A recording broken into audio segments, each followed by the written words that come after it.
Do you wish you could write engaging and relatable family histories? Do you feel hindered by word choice? Or are you afraid to say something in your story because you don't know whether others will agree? Howdy. If you're new here, I'm Devin Noel Lee, and I love inspiring you to write your family histories easily and quickly. So be sure to subscribe to this channel and like this video on your way in. The tips on this channel will get you writing quickly and teach you how to take a draft and make it less boring. I had the opportunity to interview the incredible author Carol Baxter, who has written the book An Irresistible Temptation and other internationally acclaimed. I had the opportunity to interview the incredible author Carol Baxter, who has written the book An Irresistible Temptation and other internationally acclaimed genealogies. In our conversation, she shared her fascinating journey to writing non-boring family histories. And she even revealed a fantastic writing tip that I couldn't wait to share with you all. So without further ado, let's dive right into the interview. So I actually started tracing my family history when I was 15. We read a fascinating book at school called The Daughter of Time by an author, Josephine Tey, and she wrote it in the 50s. And it was voted one of the best crime novels, in a sense, or mystery novels in the 1990s. So you can understand why, when I was at school in the 70s, the teachers had it on the core reading list. And it told the story of Richard III and the princes in the Tower. Now, this is British history, obviously. And the question was, did Richard III kill the princes in the Tower? And they had a fascinating way of exploring the story. It was written as a novel, and they ended up using some of the research as part of an encyclopedia entry I later read. It really changed the ideas about the Tudor period and all of that sort of thing in history. So I read that book and was fascinated by the idea of the thrill of the hunt, the thrill of exploring history to find the truth. And I was an avid reader at that point, and I also read books like Charles Berlitz's The Bermuda Triangle and Eric von Daniken's Chariots of the Gods. And I was about 15 at the time. And although both of those books have proved to be cons, the whole idea of the thrill of the hunt intrigued me. And what is a 15-year-old hunt? I started tracing my family history at 17, and I always wanted to get into the family history industry, but in Australia in those days, there was no industry. So I ended up doing, I mean, we're talking about the 80s, the early 80s at this point. So I majored in linguistics, minored in English and psychology, and went out into the big world and got a job as a media analyst, because I'm mathematical as well as creative, for a publishing company. And all the while I did my family history research. Now, typically Australian, when I was about 22, I bought a one-way ticket and a backpack and went to London and travelled all over Britain doing my family history research. Came back with so much material, it was ridiculous. Basically, it took me 2 years to process all the material. I mean, everyone went out to Stonehenge and all of that. I went to record offices, so I'm sure a lot of you can relate to that. So I worked on my family history, and then I saw a job that was for project officer for a genealogical project. And I was interviewed and offered the job on the spot. So my hobby had then turned into a career.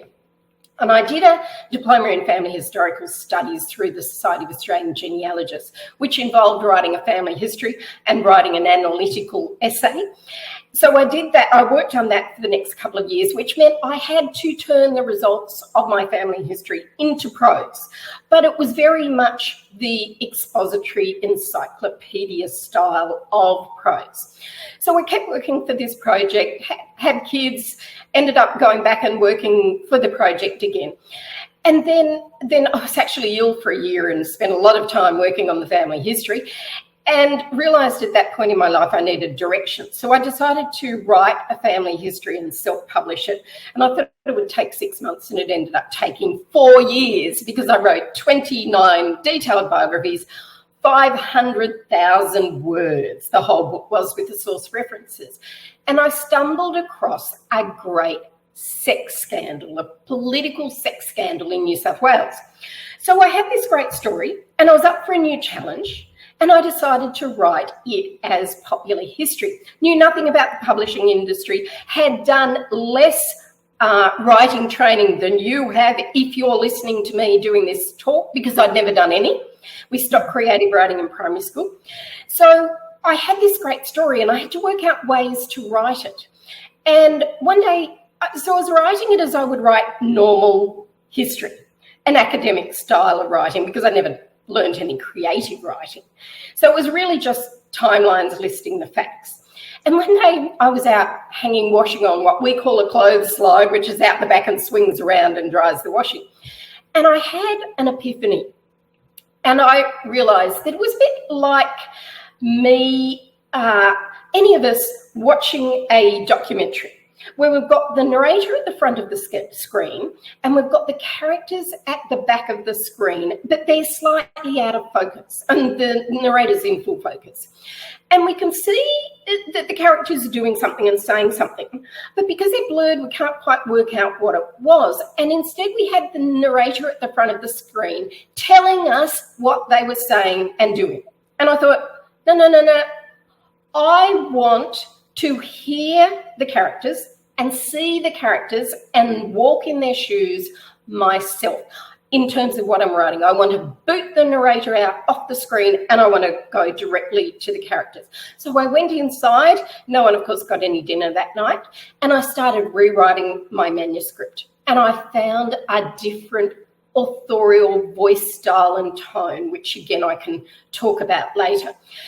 And it gave my writing an immediacy that the academic style didn't have, but also because my background is facts and I didn't want to make it up, I still used all the facts, but I used the tools of fiction writing in the way in which we craft sentences and paragraphs and chapters. I didn't make it up. If I wanted to know what the weather was like at the time of an event, I had to research it. I didn't make up dialogue. I merely used the tools of fiction writing.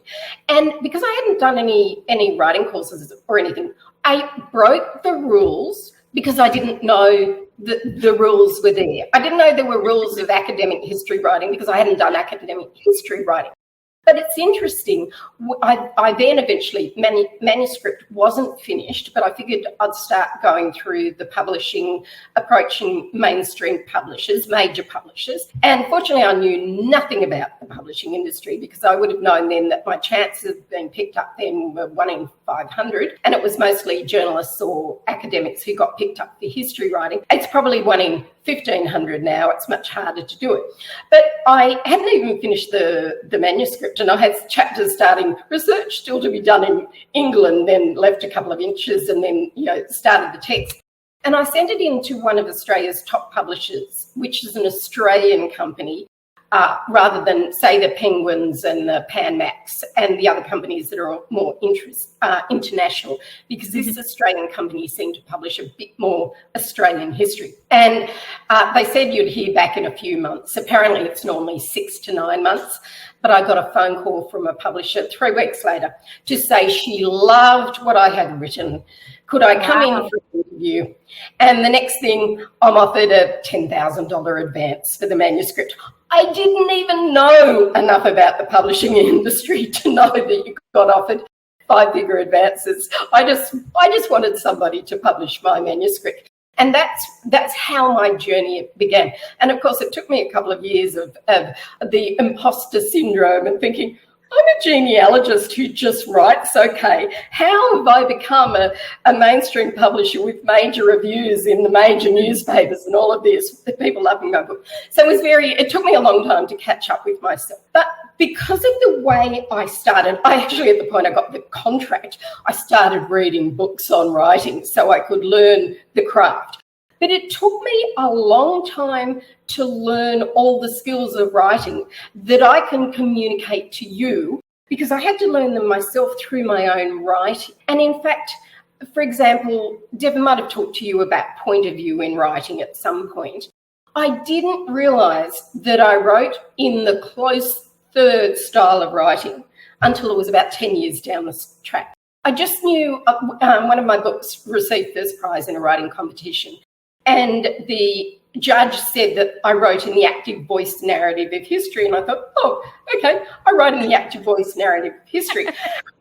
That's helpful. So when people would ask me about my writing style, I'd say, I wrote in the active voice narrative of history. I mean, I knew active and passive voice, so I got what they were saying, of course. But it was much later that I realised I write in the close third style. And that's one of the reasons that what I write is gripping. I don't make it up.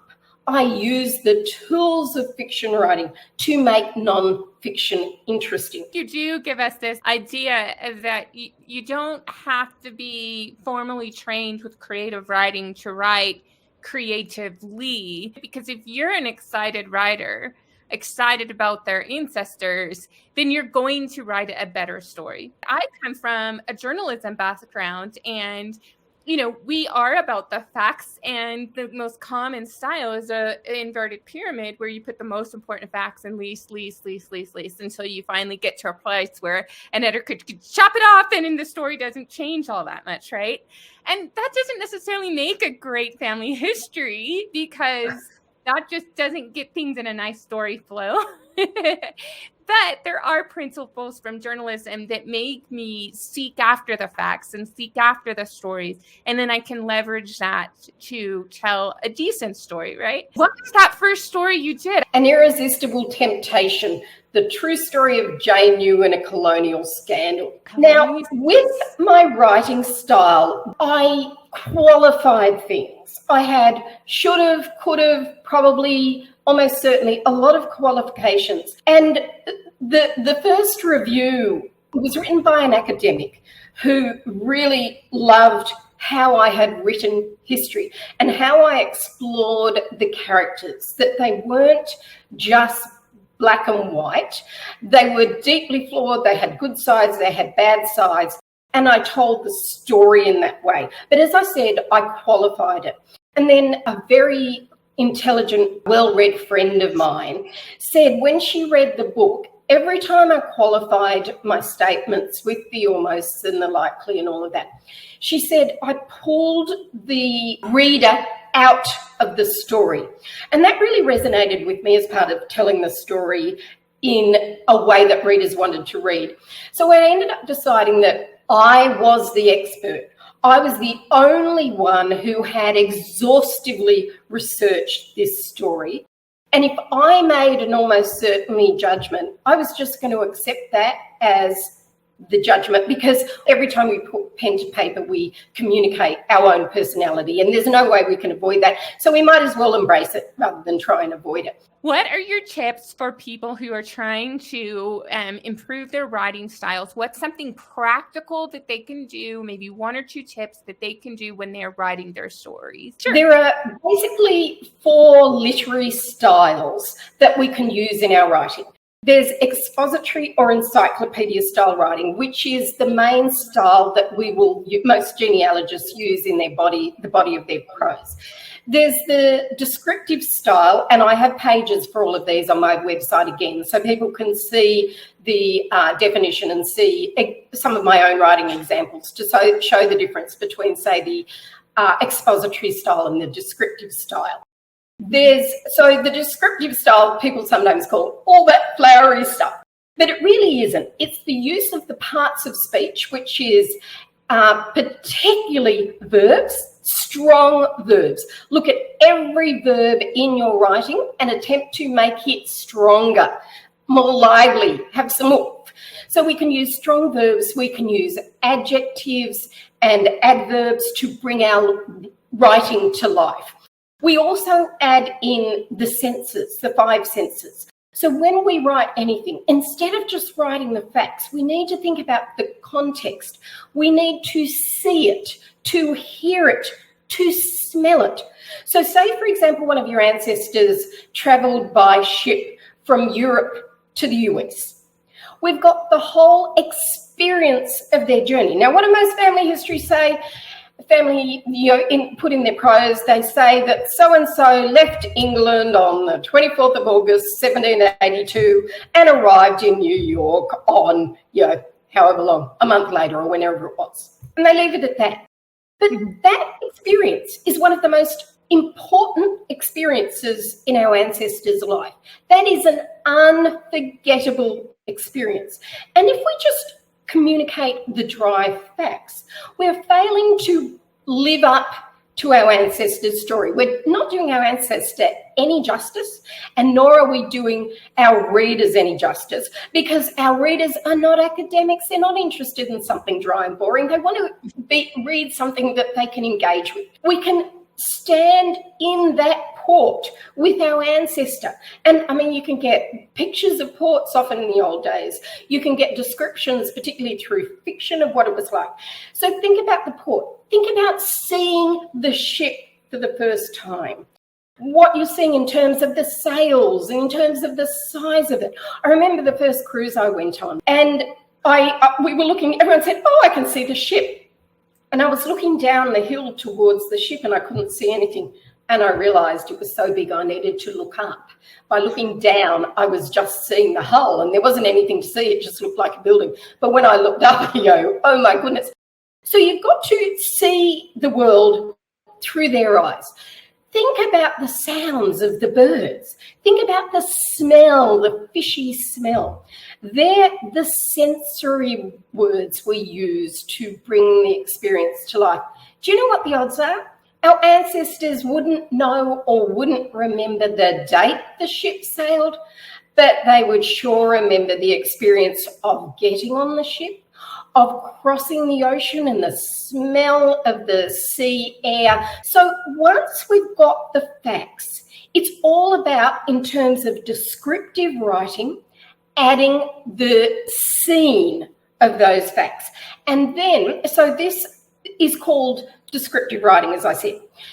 We're talking about parts of speech and we're talking about the sensory experiences. And they're the two, there's a lot more to descriptive writing, but they're the two things I can give you very easily, because we all know nouns and verbs and all of that, and we all know what we see here, etc. Mm-hmm. When you've done that, if you can turn it into a story. Now, there are a lot of storytelling ingredients, and again, I communicate those in some of the courses on my website and stuff.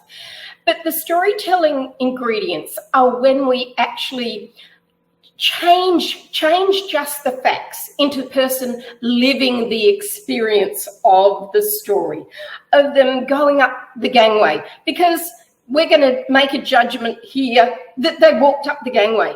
It ain't a very difficult judgment to make, is it? Dock to the ship. We have to give ourselves permission to make judgments.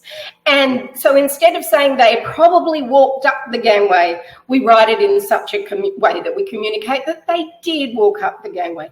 You can imagine the sailors and the dock workers putting the bags on board. You can imagine the shouting and the cursing. You can imagine the crying of the people as they're saying farewell, possibly forever, to family members. This is a huge experience, and you can actually turn it into a story by using the generic facts about that experience. And that's the thing, you've got to think. When we talk about using our imagination, people think that the word imagination means making something up. That is only one definition of imagination. Using your imagination is seeing what is there, but what is not specifically written down or communicated in some other way.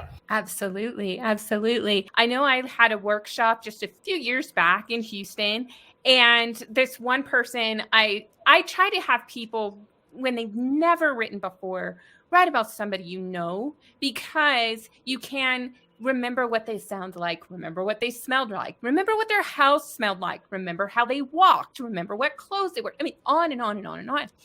And so she was like, I really don't want to write about my dad. Because there was like, I gave him a limit, like pick somebody you know in this time period because of the records, the amount of information you're going to be able to draw upon before you go try to write about somebody in the 1600s if you've never written before. Because that's really overwhelming and it's really challenging. There's not as many records about that person, so on and so forth.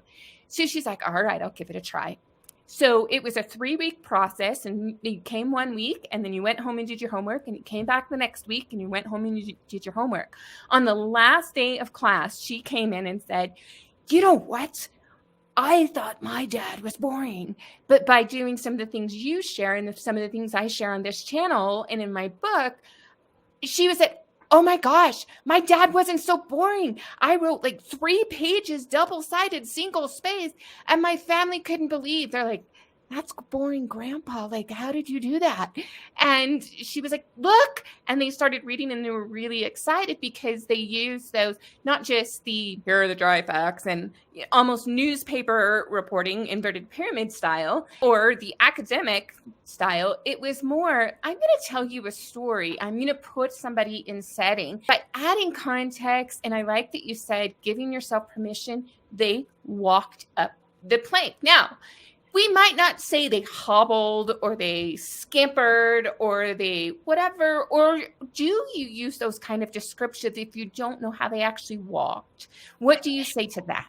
That is a very interesting one because the word walked is a generic term that slips over a person's head and it actually communicates a sense of their walking as well.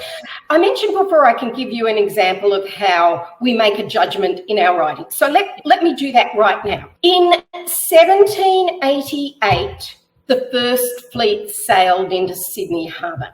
Now, just to give you a bit of context, in 1787, Britain sent a fleet of 7 ships containing Marines and convicts to establish penal settlements on the eastern coastline of Australia. And that's basically what became the nation of Australia. So let's look at the sentence. In 1788, the first fleet sailed into Sydney Harbour. Now, you look at that sentence and you think, absolutely innocuous, communicates no sense of the writer's tone, voice, opinions, anything. It is just a generic academic sentence.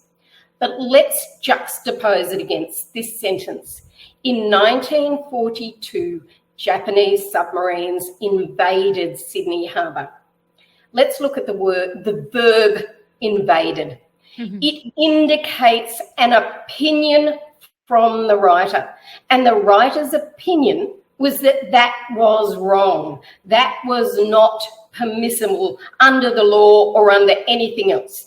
That verb communicates what the author believes. So let's now go back and look at that first sentence. In 1788, the first fleet sailed into Sydney Harbour. What's the verb? Sailed. The verb sailed communicates an opinion as distinctively as the word invaded. And the word sailed suggests that it was acceptable for the first fleet to go into Sydney Harbour at the time. But what about the Aboriginal people on the coastline when they decided to settle in Sydney Harbour? It was actually to them an invasion and they were destroyed because of it. But the other thing you've got to remember is British and international maritime law. In terms of establishing a penal settlement in New South Wales, they broke maritime law. They shouldn't have done so. They breached what had largely been built by the British in terms of the law. They breached the law. Therefore, it really was an invasion. Therefore, the word sailed communicates that the author thinks that it was no big deal, but in fact, it was a big deal. Mm-hmm. So every time we communicate our words, we are communicating our own opinions about something that happened. So even academics who are trying to be as dry as toast are still inadvertently communicating their own views. So given that we can make judgments, we then use our ability where we can to make a judgment. Now, It's very hard if you've ever walked up a gangway to just walk up a gangway. You tend to have to pull yourself up. And so you're more likely to stride up a gangway or something else. So again, I give myself permission to do a bit more than the word walked, because the word walk does not resonate with the reader in any way, but it does create a judgment. So I'd sort of look at the scene and think about what I am trying to communicate. And I suspect in the examples I've given, I do say walked. I mean, I wouldn't say ambled, for example. No one's going to amble up a gangway, because they've got people trying to follow them. So there's going to be a bit of a forceful thing of trying to get all these people up a ship. Again, having done 25 cruises, we're all very eager to get on board the ship, and I just go, yes, how wonderful as soon as I'm on board. So everything we write communicates our opinion. So give yourself permission to use the words that you think would best suit the situation without using what I call throwaway words or non-words where possible, because non-words do not engage our readers. Mm-hmm. So what would be an example of a non-word? Would be the walking up the gangway, or is that something else? If you could keep was. Huh? All the auxiliary verbs, the was, the have, all of those, they're always non-words. I actually, for my writing, because I was trying to make everything more interesting. And so what I did is I set up what I call my word bank for movement. Basically, I started with walk, and I then used the online thesauruses to find every word I could find that communicated the concept of walk. And then I jumped from each of those words to another word. So stroll, for example, it might say stroll. So I then went to stroll, and I added stroll into my list, and then I added all the words that came up under the thesaurus for stroll. A thesaurus is writer's best friend, and I use thesaurus.com online because it's so easy, and you can hyperlink between the words. So I ended up with hundreds of words for movement, slow movement, fast movement, bounding, etc. Lope. So anything that communicated a movement. And then when I wanted the movement in somewhere where the movement mattered, if it didn't matter, it wasn't a big deal, I then looked at that and tried to draw on a better word that walked. So give yourself permission to write in an interesting way. Give yourself permission to make judgments, to get rid of qualifiers, and to write something that your readers want to read, not just what you want to put into words. Nice.